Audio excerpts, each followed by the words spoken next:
Vos regards des New York d'Info, bonsoir. Merci de nous rejoindre pour le plateau de l'invité. Le Togo a adopté en mai 2024 une nouvelle constitution instaurant un régime parlementaire marquant ainsi le basculement dans une nouvelle république. La cinquième, ce changement engendre la modification de l'organisation des pouvoirs exécutifs, législatifs et judiciaires. Je reçois aujourd'hui la députée Myriam Dossou d'Almeida, sixième vice-présidente à l'Assemblée nationale. Honorable bonsoir et merci d'avoir accepté notre invitation à cette émission.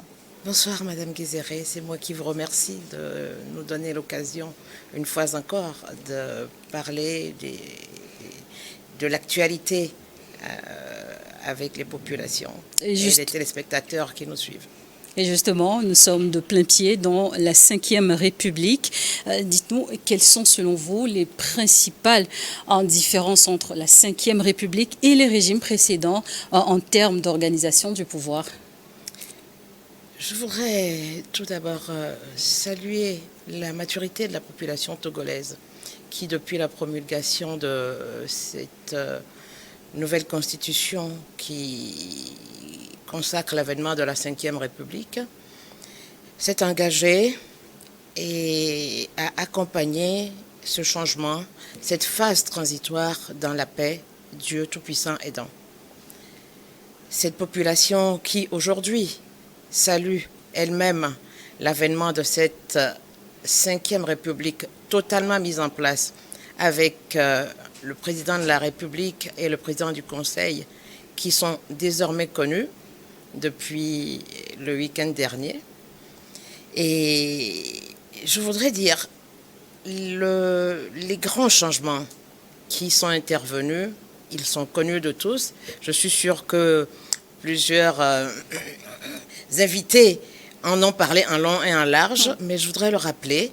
Nous avons d'abord un Parlement qui est bicaméral, totalement mis en place, parce que c'est vrai que le bicaméralisme existait déjà dans la Constitution précédente, mais aujourd'hui, on a le Parlement qui est composé de l'Assemblée nationale et du Sénat qui est totalement opérationnel. On a également, en termes de nouveautés, l'exécutif, un exécutif bicéphale, ce qui change fondamentalement, parce qu'aujourd'hui, on n'a pas un président de la République qui cumule toutes les fonctions de l'exécutif. Donc, nous avons un président de la République qui est plutôt un titre honorifique, mais qui a une mission assez importante, qui est de garantir et de représenter, je dirais, l'unité nationale, d'être la figure de proue de l'unité nationale. Ce président de la République également, il nomme les ambassadeurs à l'étranger. Il accrédite les ambassadeurs auprès de la République du Togo dès lors que le gouvernement approuve leur accréditation. Le président de la République également a des rapports réguliers et institutionnalisés avec le président du Conseil, qui est l'acteur clé de cet exécutif. Les missions et les attributions, les responsabilités du président de l'exécutif sont assez engageantes, et vous verrez d'ailleurs que l'expression serviteur du peuple est rentrée dans le langage, je dirais, dans le langage constitutionnel. Vous le rappeliez tantôt, les missions ou les prérogatives du nouveau président de la République, en poste, quoique honorifique, mais reste important dans la hiérarchie et aussi la gouvernance, cette nouvelle configuration au Togo. Absolument. Et ils sont très importants dans la mesure où il faut savoir que l'unité nationale peut paraître un concept, mais il est important d'avoir une figure qui l'incarne. Et le choix d'ailleurs qui a été porté sur le président de la République aujourd'hui confirme la nécessité justement d'avoir cette figure qui incarne l'unité nationale, parce que étant un acteur de l'opposition avec une expérience longue en politique, Vous êtes député à l'Assemblée nationale. Est-ce que cette nouvelle constitution modifie quelque chose au rôle que nous connaissons de l'Assemblée nationale? L'un des changements majeurs, d'ailleurs, c'est ce renforcement du rôle de l'Assemblée nationale au sein du Parlement. Et il faut reconnaître qu'il y a une forte responsabilité de l'Assemblée nationale, des députés, et je dirais des parlementaires en général. Déjà aujourd'hui, c'est le Parlement réuni en congrès qui élit le président de la République. Ça, c'est nouveau, certes, mais les relations avec l'exécutif aussi changent avec un renforcement du rôle de l'Assemblée, tant sur le plan de la législation que sur le plan du contrôle exercé sur l'exécutif. Et il faut savoir qu'il va y avoir des relations et des dynamiques entre l'Assemblée et l'exécutif pour permettre de porter les politiques publiques qui reflètent d'ailleurs les engagements de politique du parti majoritaire qui est le parti UNIR. C'est aussi les promesses que nous avons faites à nos populations qui nous engagent. Justement, en parlant de population, changement de régime, les populations togolaises également sont dans l'attente de changements majeurs dans leur quotidien. Comment est-ce que cette nouvelle organisation du pouvoir va-t-elle influencer la gouvernance quotidienne du pays? D'abord, laissez-moi vous dire que le changement, c'est nous. Nous, en tant qu'institution de la République, nous aussi en tant que citoyens. Oui, les citoyens doivent changer parce que le monde change, parce que cette réforme constitue aussi une réponse à l'évolution de l'environnement, de la société, de l'écosystème politique et social. Et donc le changement, c'est nous tous. Nous devons y contribuer. Et chacun doit s'interpeller, s'imposer le changement. Mais au-delà de ça, dans la vie quotidienne, les rapports entre les institutions vont changer. Les rapports entre les institutions et les populations vont changer. Je vous donne un exemple. Aujourd'hui, on a une décentralisation confirmée jusqu'au plus haut niveau. Le citoyen, il est au centre de tout. C'est lui qui choisit son élu dans la commune. C'est lui également qui choisit les représentants des régions et les élus parlementaires, enfin les députés. Alors, au niveau du Sénat, indirectement après avoir choisi les élus régionaux, c'est ces élus régionaux et communaux qui élisent les sénateurs.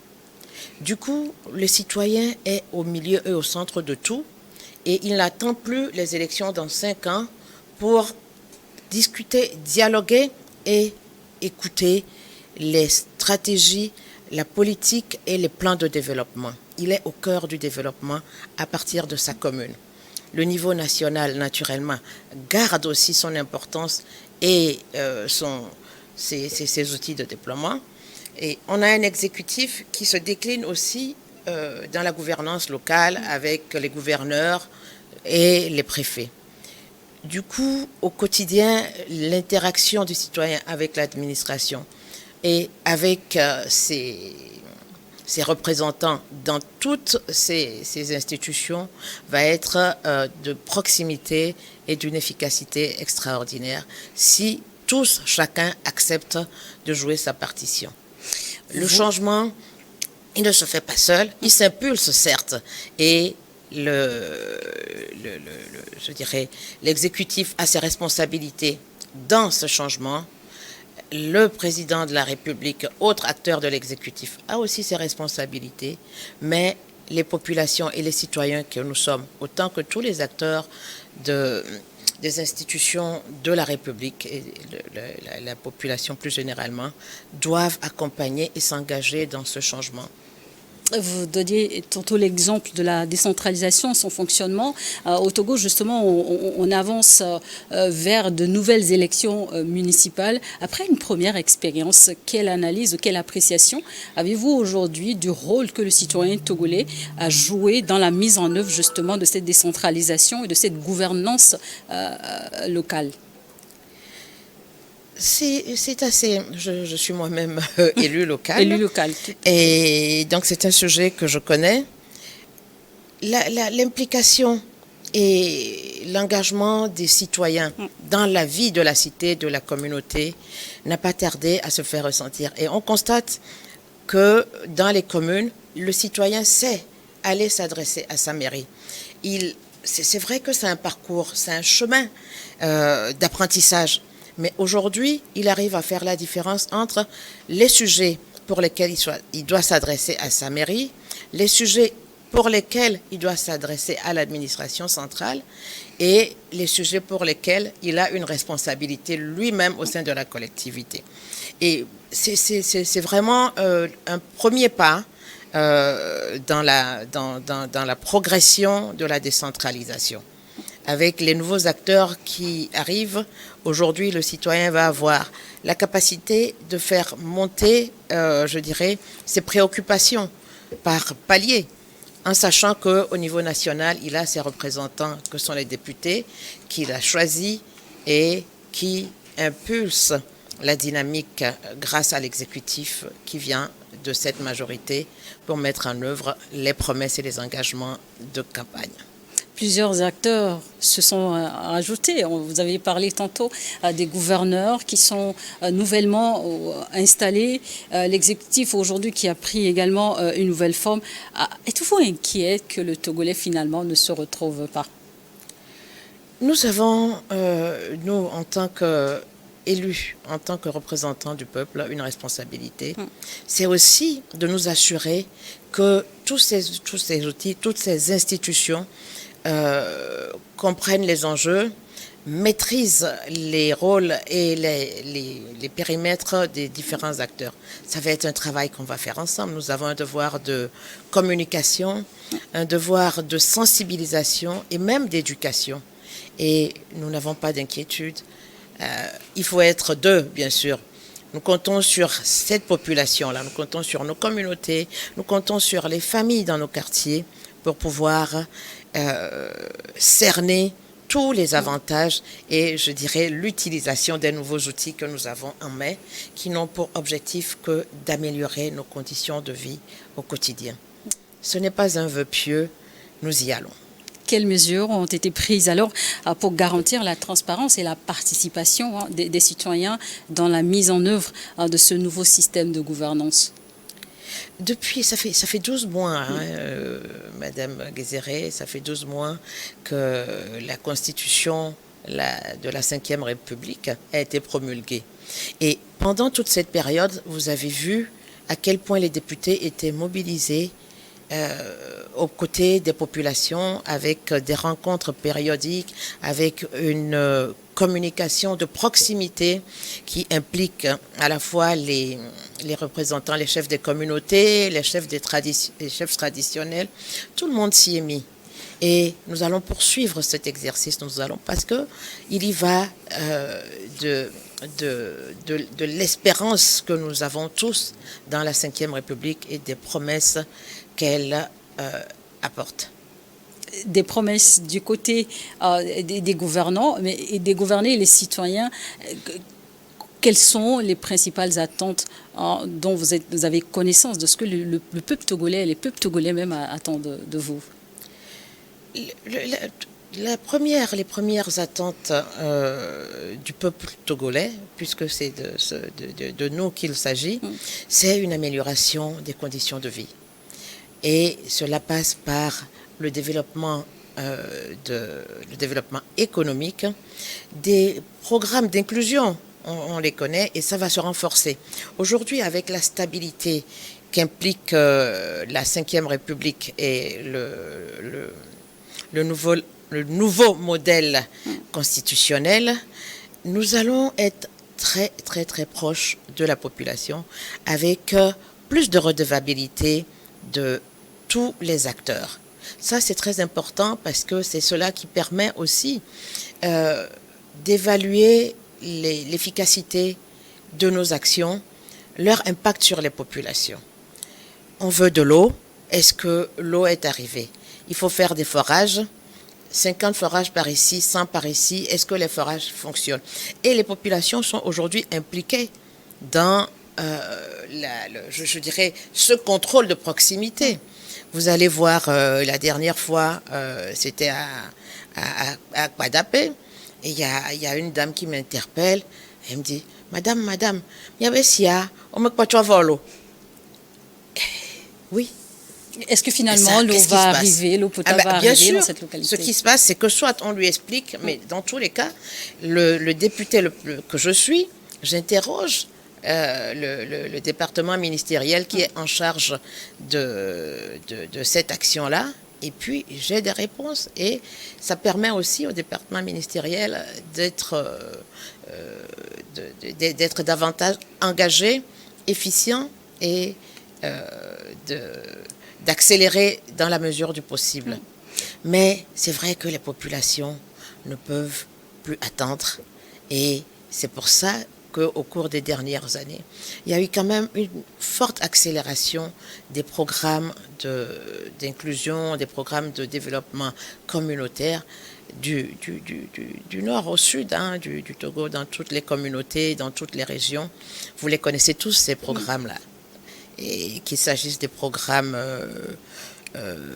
d'inclusion financière, des programmes d'appui à l'entrepreneuriat, et j'en passe. Mais à côté de ça, vous voyez aussi le développement des infrastructures, des routes qui se construisent, le secteur agricole qui se modernise, et les industries qui émergent.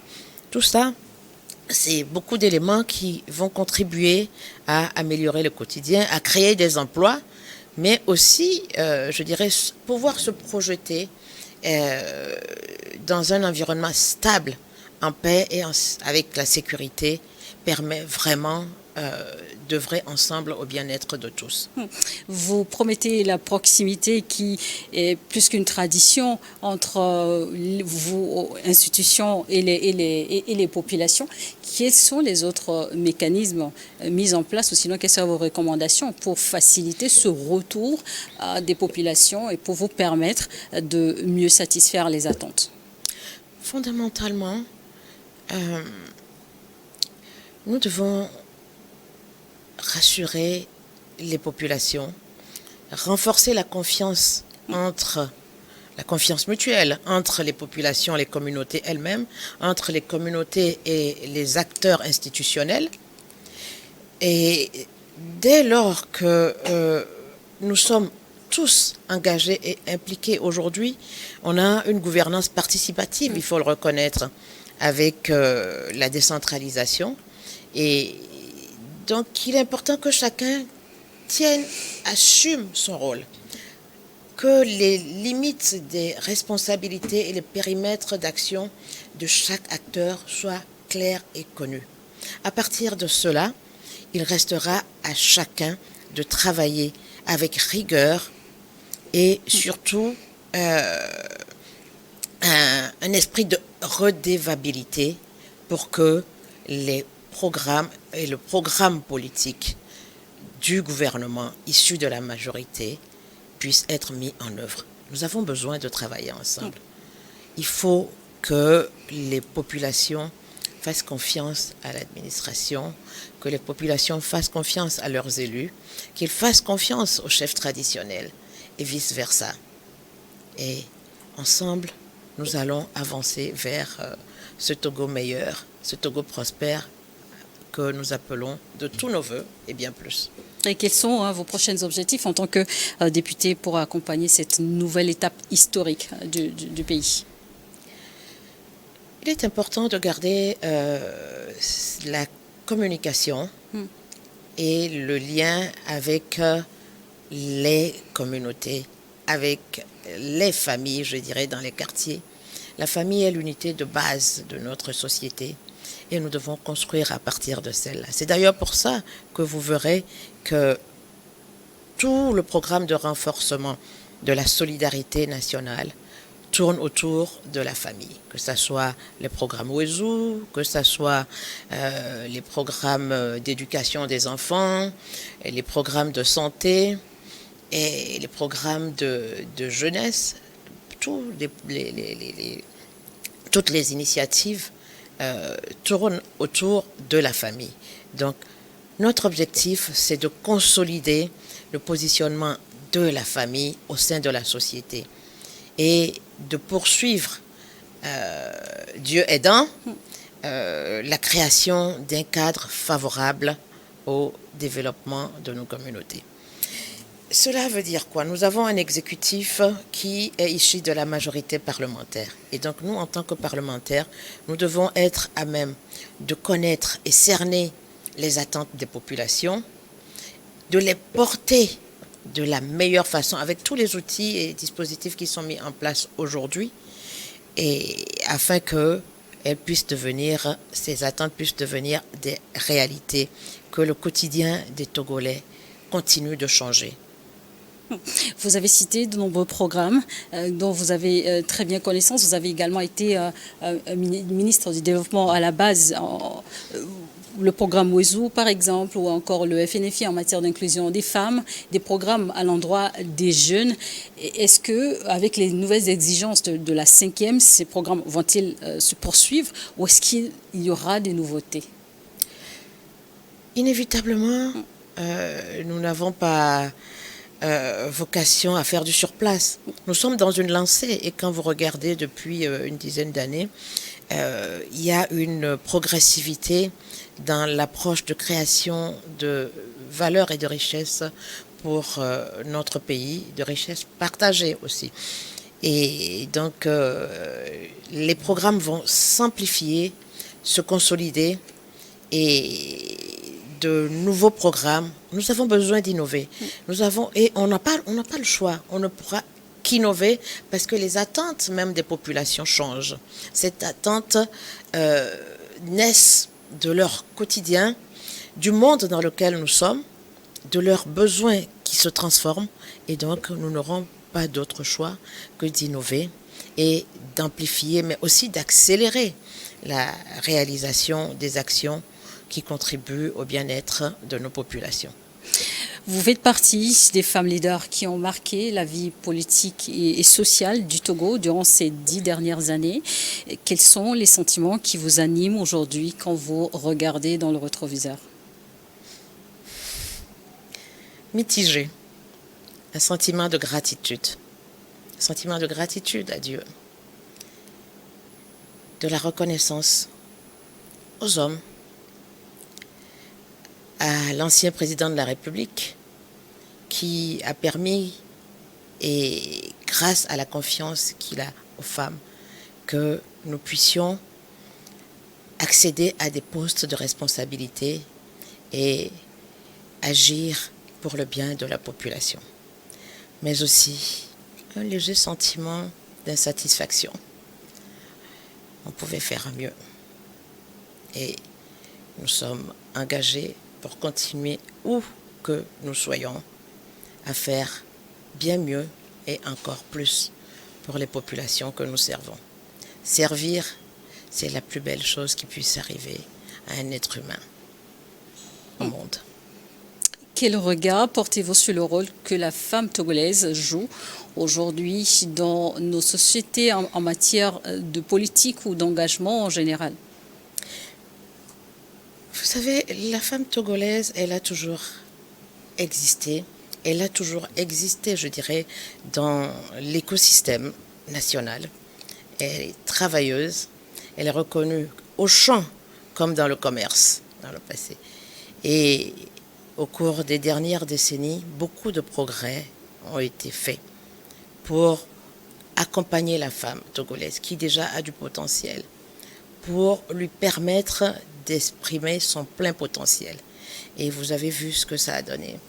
Nous avons des femmes pilotes, nous avons femmes premiers ministres, nous avons pas mal de femmes qui dirigent des institutions et ne le dirigent pas simplement parce qu'il a été décidé de faire promotion de la femme. Elles le dirigent parce qu'elles sont méritantes, parce que les moyens ont été mis pour accompagner ces femmes, que ce soit la femme du village et qui allait au champ, peut-être avec la houe et le coupe-coupe. Au fur et à mesure que les outils se transformaient, ces femmes sont formées et on voit des femmes aujourd'hui qui prennent le tracteur. On voit des femmes à tous les niveaux. On en trouve dans tous les domaines. Et ça, c'est quelque chose que nous devons poursuivre. Les femmes doivent être solidaires entre elles. Mais je crois que le regard que les hommes portent sur les progrès des femmes doit changer. Ce n'est pas parce qu'on est femme qu'on revendique. C'est parce qu'on est capable. C'est parce qu'on a la compétence qu'on revendique. Et il faut que cette perception puisse changer pour permettre davantage à toutes ces femmes qui sont au Parlement, qui sont au Sénat, à ces femmes brillantes du Togo, celles qui sont ces braves femmes qui sont dans le commerce, celles qui sont dans les champs, qui cultivent le soja, qui cultivent des ignames et tout dans les villages, que ces femmes-là puissent participer encore et encore plus, non seulement à la vie de la nation, mais au développement de l'économie nationale. Vous êtes également engagé auprès des jeunes en matière de civisme, de citoyenneté. Comment est-ce que vous voyez ces thématiques-là évoluer ou prises en compte dans ce nouveau contexte? La question de la jeunesse, elle revêt plusieurs aspects. On ne va pas parler ici d'emploi des jeunes, qui est un sujet à part entière, et on n'aurait même pas suffisamment de temps pour en parler. Mais de façon générale, la jeunesse est un sujet. Ce sont nos enfants.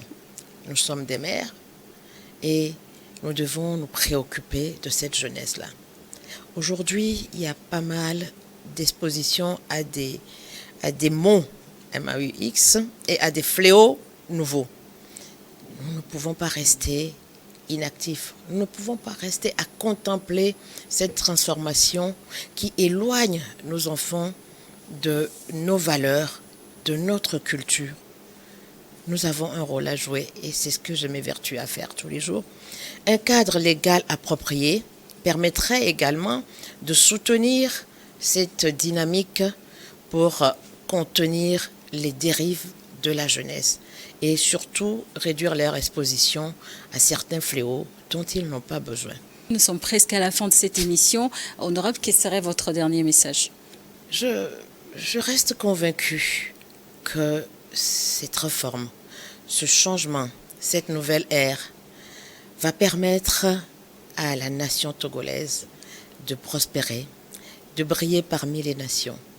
C'est une innovation, c'est une réforme, je dirais, audacieuse qui a été engagée avec le peuple togolais tout entier. C'est vrai qu'en politique, il y a très peu de sujets pour lesquels on arrive à avoir l'unanimité. On peut avoir des consensus, mais lorsque on fait partie de la minorité qui n'intègre pas le consensus, il reste la troisième voie qui est celle de la discussion, du dialogue, de la négociation et du compromis pour qu'ensemble, dans ce petit territoire de 56 000 km², nous ayons la paix. Notre ennemi commun aujourd'hui, c'est la sécurité. C'est l'insécurité. L'insécurité, le terrorisme, la violence à nos frontières. Et sans paraphraser l'auteur de cette phrase, je dirais, nous ne devons céder aucun centimètre de nos territoires. Et pour ça, nous avons besoin de nous unir. Je souhaite donc que l'unité nationale devienne le rêve, la volonté quotidienne de tous les Togolais, quelle que soit leur opinion, et que nous puissions construire une nation forte, un pays en paix,